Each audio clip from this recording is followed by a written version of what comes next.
This week, rumor has it that Netflix and Marvel are about to give me 3 more reasons to keep blowing my hard-earned cash on that subscription. Jeff Goldblum and Karl Urban are going to get to play a little Ragnarok and Roll. Turns out the CW's president is just a big old nerdy fanboy like the rest of us. And Kevin Smith gets his sweaty mitts on one of our favorite things. And we're totally okay with that. All this and more on this week's Hava Geek Cast. It's Sunday morning, May 22nd. I'm Mike Woodard, and this guy right here is Drake Finney. Drake, what's going on? Oh, Mike, I can't tell you just what an awesome geek week this was. When you sit there and say and more for what we need to cover today, we need to just like have a 3-hour episode. This was the best week to be a geek ever. Well, I don't know about ever, but it was a pretty damn good week to be a geek. There wasn't a day I didn't get up, turn on the computer, and squeal like a fangirl. I mean, there was always some little nugget out there that just made you go, wow. Well, let's cover local stuff, man. What's happening there in the land of Lake Havasu? In the land of Lake Havasu, we are approaching graduation as well as dance recital time. And very, very amazing. I got called at the last minute by Grace Ann to help with the sound for the dance recital. And I got to tell you, that place has been sold out since Wednesday. And it is every seat taken. And these girls put on a wonderful show. So if you're into dance and your daughters, or even you're not a dance, but you've got a young lady or even a young gentleman that's thinking about doing a physical activity like dance or getting into the fine arts, they've got some wonderful summer programs coming on. Contact them at Arizona Coast Performing Arts and find out exactly what you need to get your child into this, because they have such a great time. Those kids are such full of energy. And on the other side of that, while I'm sitting there setting up to do sound, a gentleman, the owner of Ink Wrap, locally in Havasu, comes up and asked me my name, and I gave it, and turns out he's a huge fan of the show. Hey! So, yeah, so, and I looked at some of his stuff online, and it turns out I'm a huge fan of his e-craps. So Nice. I knew we had one out there somewhere. Well, yeah, and it's kind of shocking to sit there and go, wait, you're listening to me every Sunday? So, but really great guy. We only had a little bit to talk because, like I said, I was getting the mics ready because they do have a musical theater section, and I've got to mic little children, and that's kind of like herding kittens. Mm-hmm. So getting ready for that, but we shook hands. We didn't really get to do a good sit down, talk about it, because I know he's got some things he'd like to bring to the table. I'd like to sit down with him and talk about some of his amazing work. He's done like Blue Water, Casinos Bus. He's done a lot of businesses around Plant Town, airplanes. So hopefully we'll be able to get him in here and give him to geek us out on some of the neat ink wraps and how stuff happens like that. You know what? While we're on the subject, how do folks get in touch with us anyway? Well, if you want to get in touch with us, there's a lot of different ways. And if you're one of social media, we have, of course, the Hava Geek Cast Facebook page, which is just facebook.com/Hava-Geek-Cast, and that'll pull us up. We also have Twitter now, and we're at Hava Geek Cast, all one word. On Twitter, you can find us there. We have a lot of different links. A lot more of the, Insta Live, share happens on the Twitter account now. Also on email, if you want to hit us up at havageekcast@gmail.com, you can do it that way. So there's a lot of ways you can start to reach out and, reach out and touch us, I guess is still a phrase from the phone book, but that also sounds really bad nowadays. So you can do that. You can also direct message us, email us. There's a lot of ways now to contact us because, hey, people are really starting to enjoy the fact that they get to geek out now. Getting on to the stories. Now, you'd think at this point that Thor Ragnarok, the next in the series of Thor films from Marvel, you'd think that would be a little further along and that there wouldn't be any more casting news. Oh, no. Aside from Mark Ruffalo, the Hulk, which we knew was going to be in this particular film. Kate Blanchett, one of my favorite. You know what? This is one of those sort of gray area characters. Asgardian, right, which is kind of cool. Karl Urban playing another Asgardian character. Jeff Goldblum in the mix. This is all very cool. I'm really starting to get excited about this Thor film. I liked the first one. The second one was kind of in the kind of cool category, but I'm really on board this one from everything that I'm hearing about it. Yeah, I am too. And the thing is, it's now become in Hollywood that now people are reaching out and finding reasons to do Marvel movies. And sorry, that cough you had earlier is now catching up with me. So, you're right. It is interesting to see that the castings are still being dropped and info still coming out. But now in Hollywood, if you want to be part of a big budget movie, you're shooting for a Marvel movie. So I just think they're just going to keep getting bigger and bigger and bigger. And we're just going to keep riding this snowball into, I don't know, I could deal with a Marvel movie every month. Oh, sure. Between that and various other outlets, TV and movie related, hey, man, I could see it happening. Give us another year or two, and there'll be something Marvel related every day of the week. And hopefully stands around to see that happen. Yeah. Now, flipping over to the DC side of things. We mentioned last week that our girl Supergirl is going to be hanging out with the rest of the crew over on the CW, where I think she belonged the whole time. It was cool that CBS wanted to give her a shot.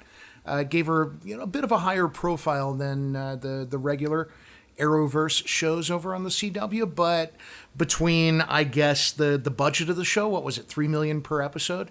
They decided to make some cutbacks, and rather than cancel the thing, they just moved it over to the CW. And this week, CW President Mark Pedowitz sat down with reporters and just backed up everything that everybody was speculating about in regards to crossovers. That's become a very huge thing with those shows. As it is, it's a standard comic book trope. Send your heroes over to other issues. Cross them over. It's good for everybody. Exactly. And it looks like they're going to do the same thing with TV. Yeah, and that's going to be a big hit for it, too, because Marvel's already shown on the big screen. You send your heroes back and forth. It makes for a better movie. These TV shows have come to the realization where back when we were a kid and we'd maybe get one crossover between some show every 2-3 years, they realize that, hey, this builds your audience base more. It brings more people into the fold because, and like I said, Flash was what made me watch Arrow. I skipped the first 2 seasons. I didn't like Oliver Queen in the comic book, and that's the one I grew up with. I just really never got into him when it was the Green Lantern, Green Arrow comic books. But when I saw the way Stephen Amell portrayed him on The Flash, I said, okay, let me go see. And then all of a sudden it was, whoa, thanks for Netflix. And now I'm going to go back and rewatch the whole thing. I think we're going to get a nice, really solid DC TV universe that is still, in my opinion, going to blow away the movieverse until they get their heads out of the sand. I think so, too. Although, that being said, there have been some changes on the cinematic side of the DC universe. Zack Snyder kind of being transitioned, so to speak, out of his leadership role, and they're moving guys like Ben Affleck is getting a higher production role on at least the new Batman film and the Justice League film to come up. But I'm trying to think of the name. Help me out. You know what I'm talking about, right? I know what you're talking about, and I could pull it up on the computer, but right now I'm like, I wouldn't even know where to look right now. So yeah, it's okay. Comic book nerds, if you haven't heard about this already, the guy who is spearheading the DC Rebirth event, which kicks off next week in the comic books, that's going to be the last book that he writes for a good long time because they've shifted him over to the cinematic universe to try and give a little more positivity and a little more heart to the DC movie heroes. And the way it's being spun is that this guy has a handle on who these characters are, so we're going to apply that to the movies. So we're going to keep an eye on that for you. Rumors abound right now, and as soon as we've got some hardcore facts, you're going to find them right here on the Hava Geek Cast. Flipping it back over to the Marvel side, Netflix and Marvel. Things have been going so well. They've had such an awesome party. They're inviting more people. Specifically, rumor has it, Blade, Ghost Rider, and Moon Knight are all rumored to get some Netflix series. How you feel about that?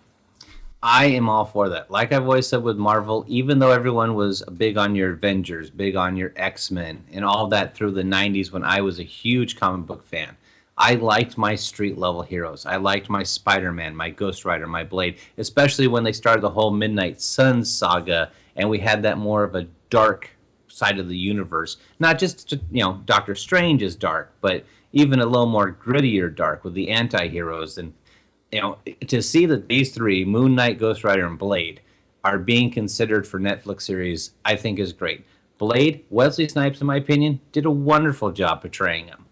But Hollywood wasn't ready for a vampire-ish superhero type movie yet. He was one of the keystones to start putting it in place and making people enjoy it. I mean, heck, Ryan Reynolds got his first, chops on, Blade Trinity, and fell in love with the genre. Moon Knight, very interested in seeing what they do with him on the big screen. And I've always said I'm a huge Ghost Rider fan as far as the comics go.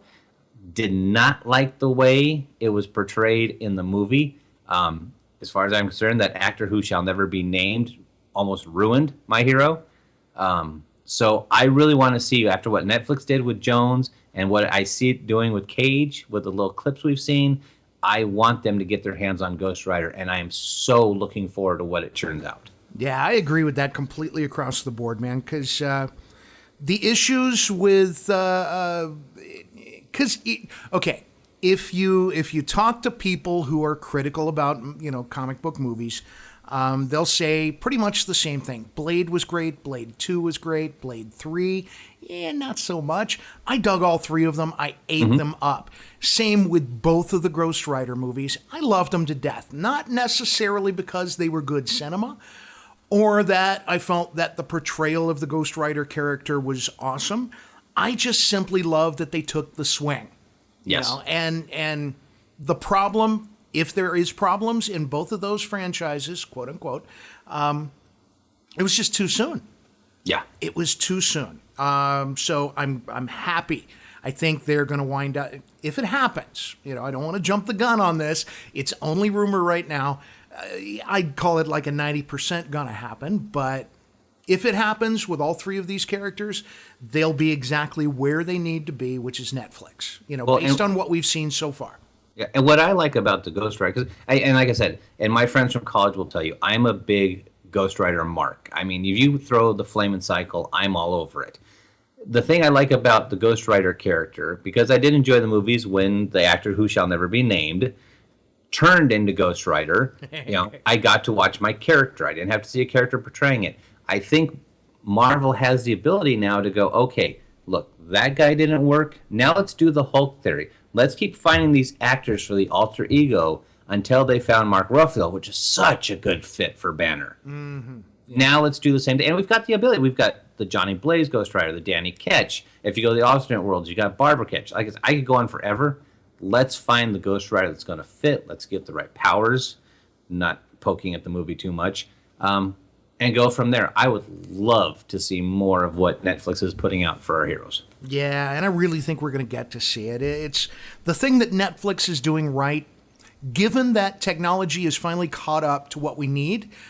As far as the visuals go, it's all about characterization and casting these days. And the gang running Marvel over at Netflix is just nailing it every single time. So I think in all three of these cases, Blade, Ghost Rider, and Moon Knight, they're going to get it right. So it's just a matter of waiting. We just have to wait until it happens. That's all. Now, we're going to get into an area that I've been waiting to talk about all week long. It was around Tuesday or Wednesday last week when I first got the news. Took me about 3 hours to clear my plate enough to sit down in front of YouTube. There are two videos that I want you guys to look up on YouTube. Both of them have to do with Kevin Smith. One of which is the official announcement, and the other one is a Smodcast episode where Kevin Smith does a Q&A with two of the actors from this film. And the film we're talking about is Buckaroo Banzai Across the Eighth Dimension. This movie is my jam. When this thing came out in theaters, I saw it when it came out. And thanks to like Starlog magazine, there was just enough advance notice for me to figure out what this thing was and get into the theater. And when you watch the Smodcast episode, Kevin Smith describes this movie in a way that even the lead actor wasn't able to do, and he says so as much himself. This is something. Well, anyway, what's going to happen is Kevin Smith's Flash episode was so successful, and so many people are so happy with it. He's getting television offers right and left these days, and he's not. I mean, it's not the first thing he's done for TV. Do you remember? Oh, Drake. Oh man. Reaper. Reaper was the name of it. Do you remember that show? Yes, I do. I didn't get to catch as many times as I wanted to, but I do remember it. Well, he wrote and directed the pilot episode of that series. And I think he had a production role in the remainder of it. And it went on for a good 2 seasons. And it was a great show. None of the subsequent episodes matched the awesomeness of that pilot episode.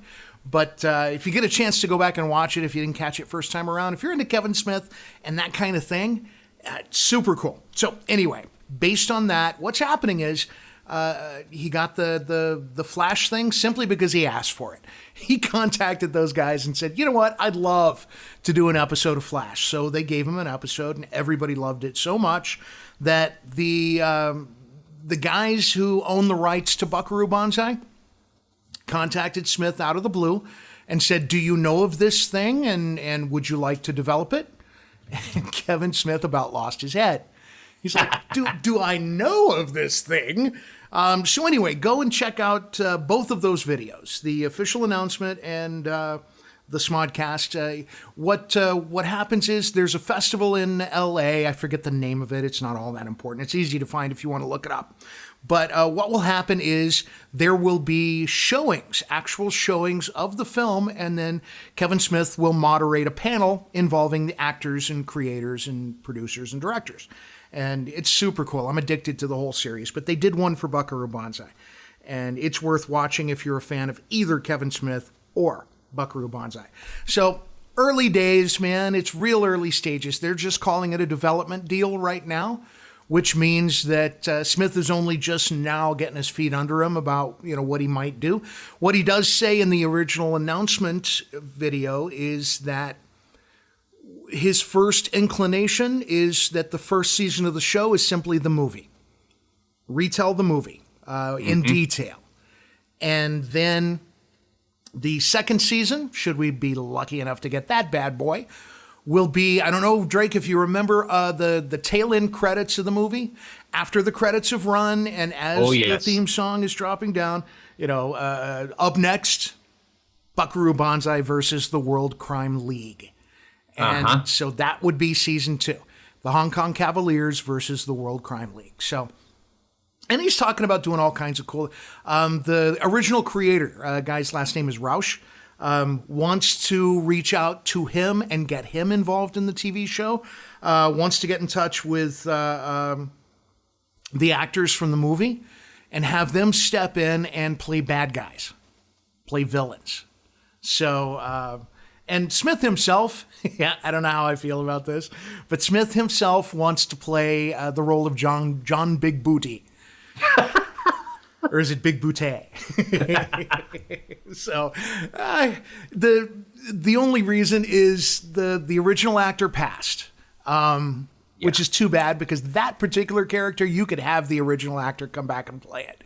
We would have loved that. But in any case, that is something I am super excited to learn more about. So, of course, you're going to hear about it here at the Hava Geek Cast. We love ourselves some Buckaroo Banzai.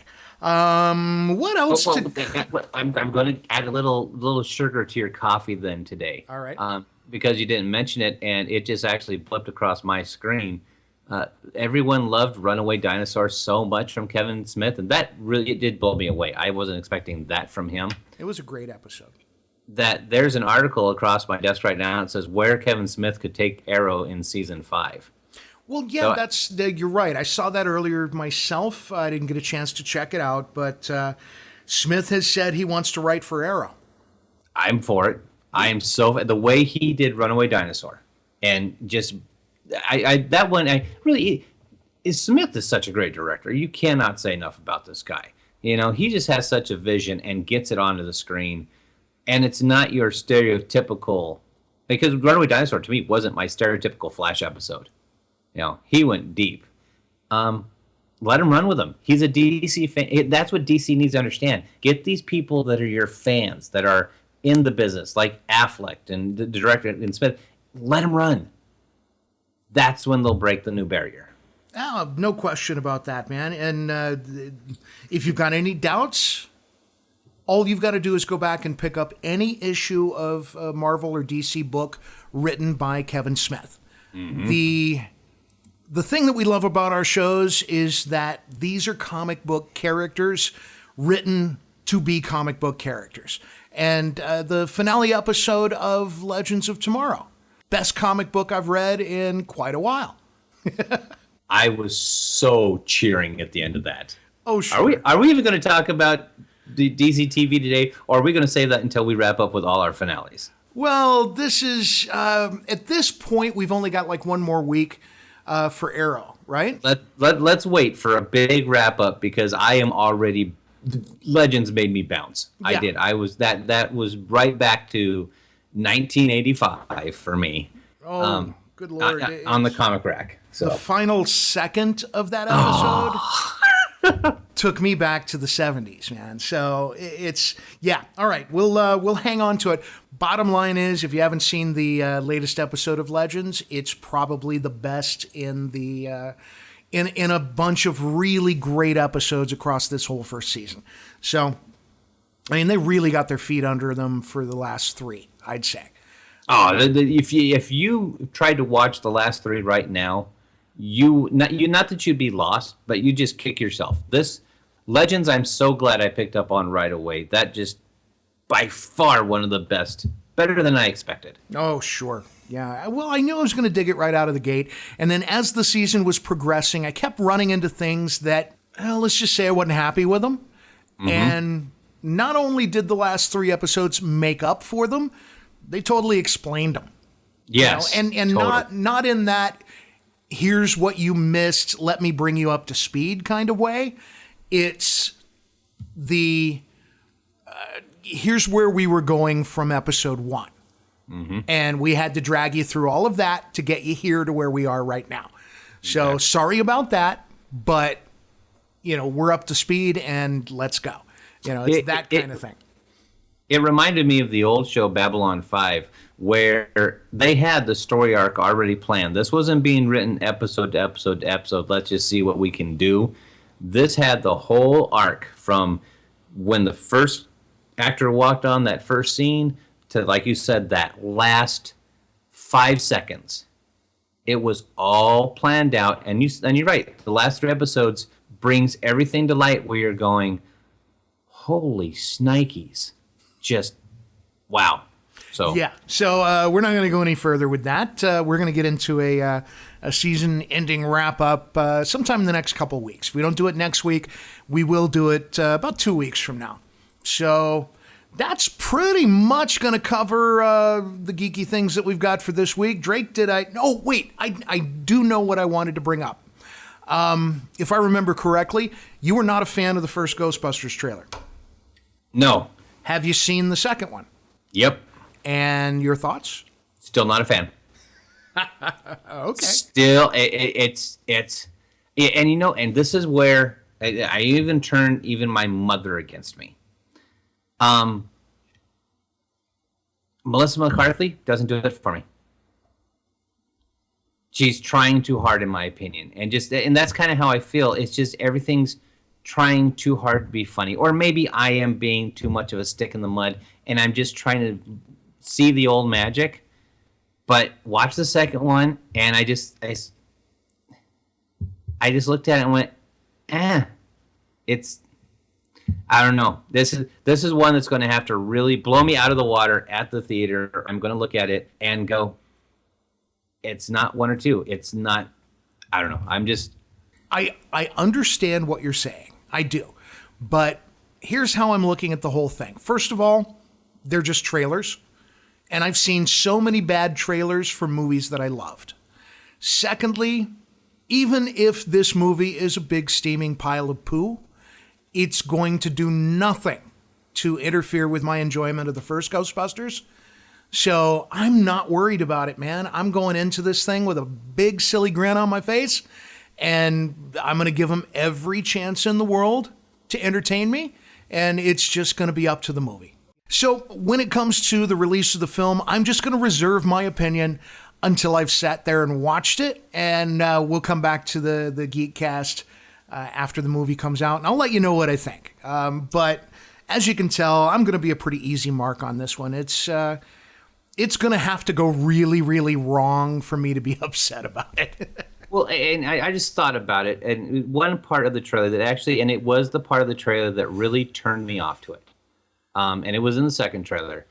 When they're chasing the one ghost through the rock concert, and Melissa McCarthy does a stage dive and starts getting carried off, and everyone, I chuckled at that. But then the next one jumps off, hits the ground, and immediately when she goes, I don't know if this was a race thing or a woman thing, and right when she went there, I went, why do we have to do that? It could have been just funny with her hitting, making a snide remark, and being, and then going from there. I don't know. I want to sit next to you with it and see, because that way, not that I'm going to bring you down. I want you to bring me up. I want to enjoy this because I enjoyed it so much as a kid. Yeah. Well, it's one of these things about being an old timer, like I am. Hey, kids, get off my lawn. Movie trailers were crap when I was a kid. Go back and watch the original trailer for Star Wars. Go back and watch the original trailer for Star Trek: The Motion Picture. Total and complete crap. Yeah. So don't want to say that this particular generation and all of us have begun to get spoiled by our trailers, because there have been so many good trailers out there, so many trailers that really set up the film well and get you excited to get into the theater and see the thing happen. That when you get a trailer like the first Ghostbusters trailer that was just a complete swing and a miss, then I understand your reaction to it. The thing they were going for with that first Ghostbusters trailer was to, hook in the old guard like myself and yourself, who just love the hell out of that first movie and remember it so fondly. Everything in the trailer referenced that first film, up to and including the confusion about talking about, the first four guys, or the three scientists, or I forget. It totally made us well, is this a reboot? Is it a sequel? Is it a alternate universe story? What's going on here? And they didn't mean to do that. This trailer is an improvement, in my opinion. The internet hated it a lot less than they hated the first one. The visuals, I'm completely on board, but like I said earlier in the episode, it's the visuals these days are not the thing to be concerned about. It's going to be the writing and the characterization. So, and that's your concern. That's if I'm interpreting that correctly, you just simply want the characters to be right. And and we don't even know who they are, but give me good characters. Yeah. Give me not exactly. You're never going to duplicate that troupe of the original actors. You won't do that. Nope. That was a magic period of acting comedy geniuses at that time. But give me something that I can buy into. So exactly. And the point I was reaching for and then stumbled off into left field was that a trailer simply doesn't give you enough time to get to know the characters. So like I said, I'm on board, both feet, jumping up and down, happy about this thing, going to be glad to go see the movie. And if I wind up not liking it as much as I want to, I'll still be pretty forgiving of it because it's Ghostbusters. But I'm easy like that. So we'll have to wait and see. Just like everything else, we're going to cover it in detail when the time comes. Well, and I also want to invite people to go over to the Facebook side because we do have the Ghostbusters trailer on there. Chime in. Tell me if I'm right. Tell me if Mike's right. I know Mark Perry chimed in that he has no desire to see the movie after watching the trailer. But one thing that actually people have been reacting is we've got X-Men for the new Apocalypse movie coming out next week. They just aired a very throwback 80-ish style infomercial commercial for the School of Gifted Youngsters that actually gives us our first look at Jubilee. So, and they did it very 80s style. So, go take a look, because you can, like Mike said, compare what we used to have, what we did, but then also when you look at the story, the development, how they pull across with the believability of characters, you're going to see that still carries a lot of weight with us geeks. Absolutely. And like we mentioned at the first part of the episode, get in touch with us on Facebook. Send us some email at havageekcast@gmail.com. What's our Twitter again? Twitter is at Hava Geek Cast, all one word. Follow us on the Twitter, because, not only are we going to throw things up on Facebook, we'll also link to that stuff on Twitter and any number of ways. Get in touch with us. Let us know what you want us to geek out about, because we're going to love it too. That's going to do it for this week. That'll do it for me. I'm just going to do a little shout out to my daughter, Sidel. It's her 14th birthday today. Aww. And, she's come a long way, and she's going to be geeking out dancing today. And Mike, for you and everyone at Havasu, have a geek week.